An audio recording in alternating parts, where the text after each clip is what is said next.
The time has come. Let the show begin. 10, 9, 8, 7, 6, 5, 4, 3, 2, 1, 0. Kimia mengajarkan bahwa perubahan kecil bisa menghasilkan reaksi besar. Di balik setiap reaksi ada hukum alam yang bekerja dengan sempurna. Hidup seperti reaksi kimia, tanpa keberanian tak akan pernah terjadi perubahan.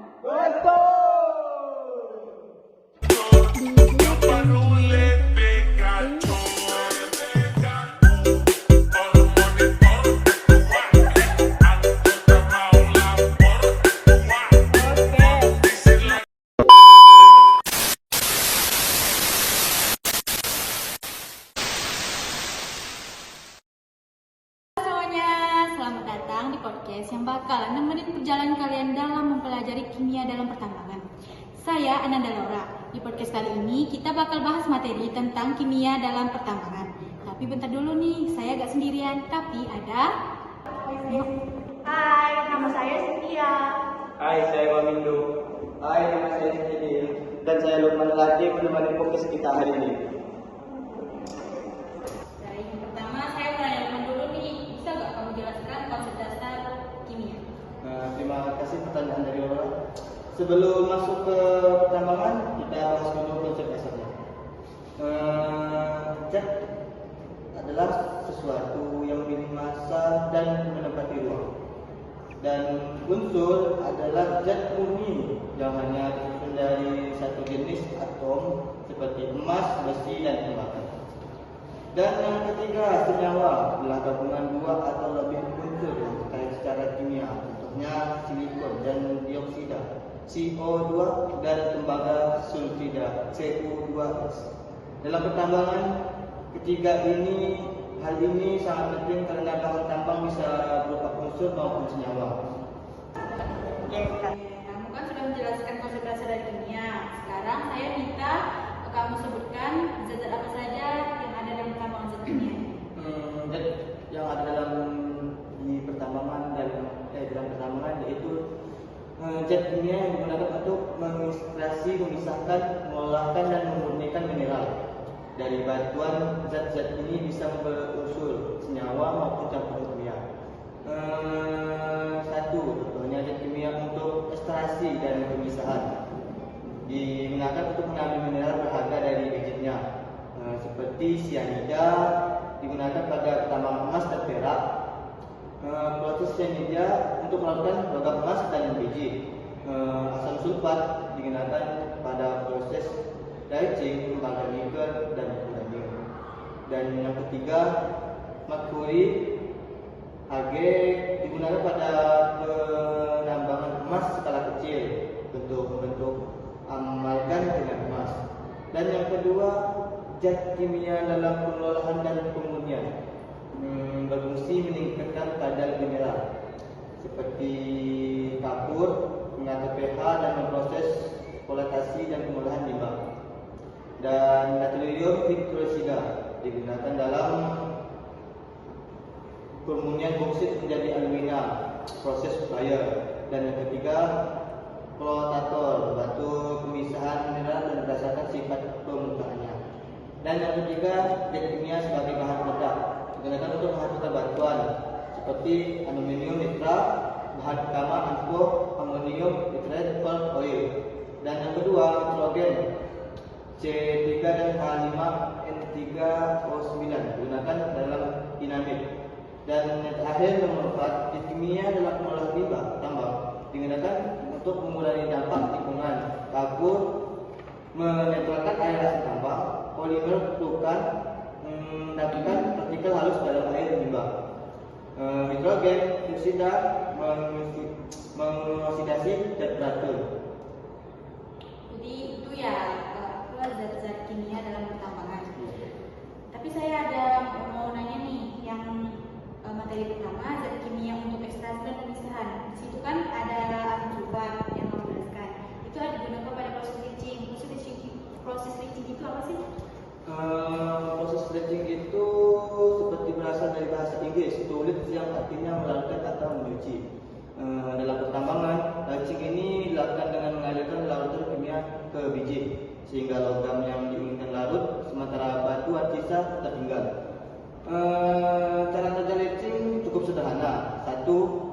tambang dihancurkan agar permukaannya luas.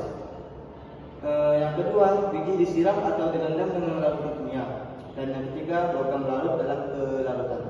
Dan nomor 4, larutan yang mengandung logam misalkan dari logam kuning. Itu saja ya? Ya.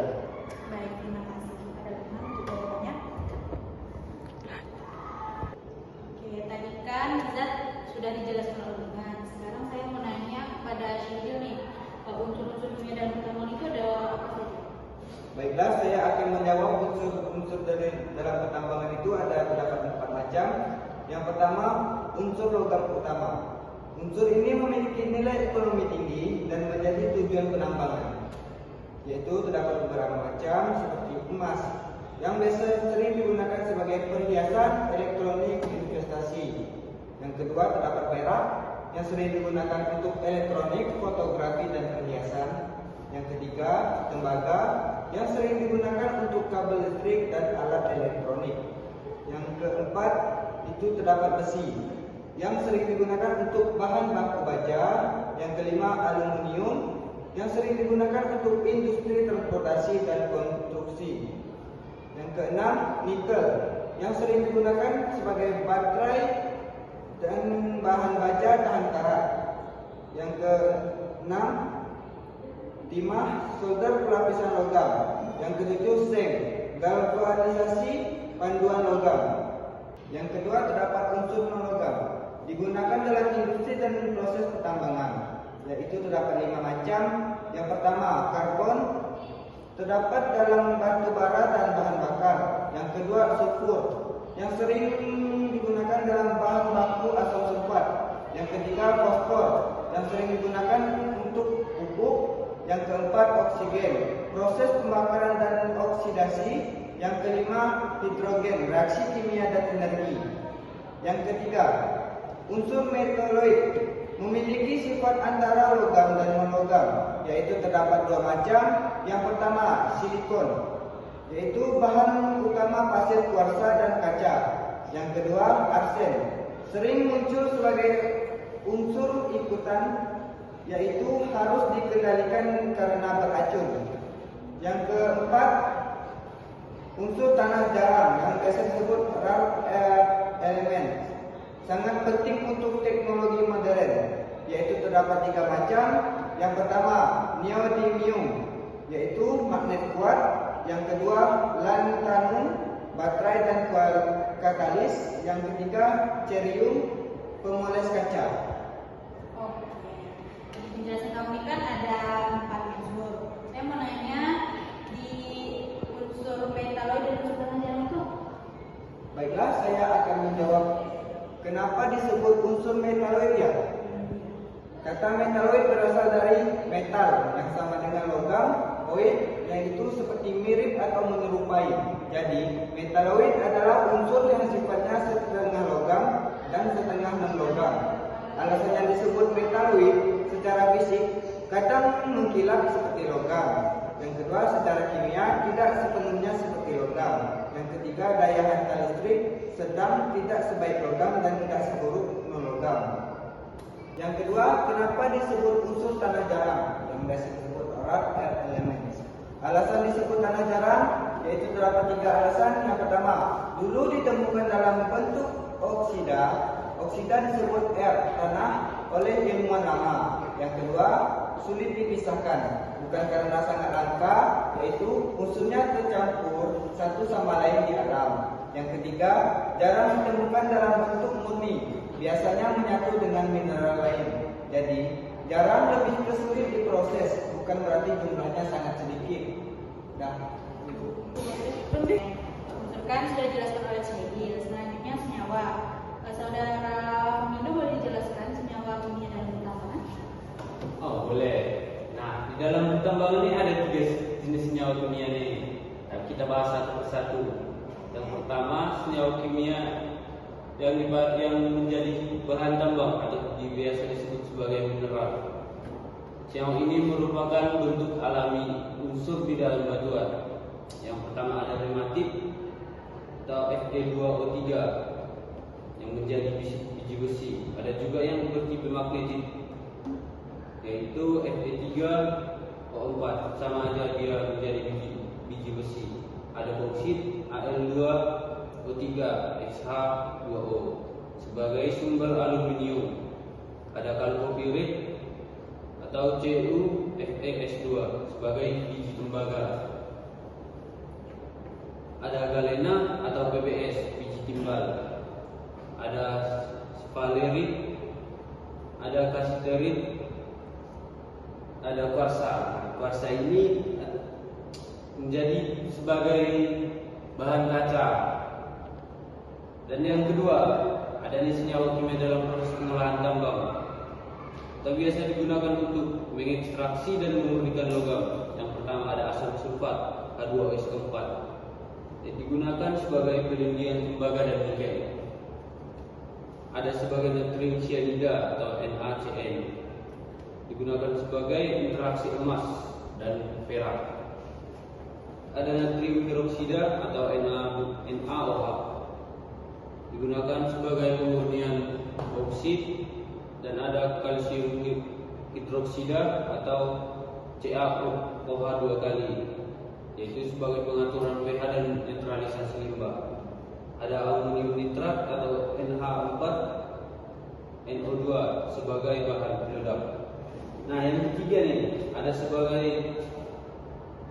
senyawa kimia dalam pengolahan limbah tambang.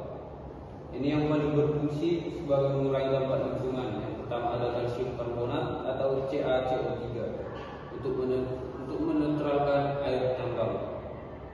Yang kedua ada hidrogen peroksida atau H2O2 yaitu sebagai oksidasi zat beracun. Dan yang terakhir ada aluminium sulfat Al2SO4 3 kali sebagai koagulan air limbah. Terima kasih. Materi tentang zat, unsur, dan senyawa kimia dalam pertambangan sudah dijelaskan oleh teman-teman saya. Selanjutnya saya menanya sekian nih tentang studi kasus kimia dalam pertambangan ini. Studi kasus akan kami lakukan di bawah ini yang berjudul Kecelakaan Kerja Akibat Gas Beracun di Tambang Bawah Tanah. Pertambangan merupakan salah satu sektor kerja paling berbahaya di dunia. Studi ini mengulas berbagai kasus kecelakaan kerja di tambang bawah tanah yang disebabkan oleh paparan gas beracun berdasarkan tinjauan literatur ilmiah periode 2017 sampai 2022. Hasil kajian menunjukkan bahwa penyebab utama kecelakaan kerja bukan hanya faktor teknis, tetapi juga faktor manusia dan sistem kerja. Beberapa pemicu utama kecelakaan adalah kekurangan pengetahuan dan motivasi pekerja akan menggunakan alat pelindung diri serta dipatuhi prosedur kerja dan izin kerja. Dari sisi faktor individu, usia dan pengalaman kerja ternyata tidak selalu berkaitan langsung dengan tingkatan kecelakaan. Namun lokasi kerja, jenis dan pekerjaan, bagian tubuh yang terpapar sangat terpengaruh terhadap risiko dan tingkat keparahan kecelakaan. Studi ini juga menegaskan pentingnya sistem kerja yang baik, terutama 1. Sistem peringatan dini gas beracun, 2. Sistem ventilasi tambang, 3. pelatihan keselamatan, 4. pengawasan kerja, dan yang paling krusial adalah penilaian risiko. Penilaian risiko terbukti menjadi langkah paling efektif untuk mencegah kecelakaan kerja di tambang bawah tanah. Dari sisi manajemen, perusahaan memiliki peran besar dalam menekan angka kecelakaan melalui penerapan sistem manajemen keselamatan dan kesehatan kerja SMK 3, komitmen terhadap keselamatan serta evaluasi dan pengawasan yang berkelanjutan. Kesimpulannya, kecelakaan akibat gas beracun di tambang bawah tanah dapat diminimalkan jika faktor manusia, sistem kerja, dan peran manajemen ditangani serius dan terintegrasi. Ya, terima kasih. Wah, menarik sekali pembahasan kita hari ini. Kita sudah belajar tentang zat, unsur, dan senyawa kimia dalam pertambangan serta studi kasus nyata. Semoga podcast ini bermanfaat dan menambah wawasan kalian. Terima kasih untuk para narasumber dan pendengar semua. Bye bye. Sampai jumpa di podcast berikutnya.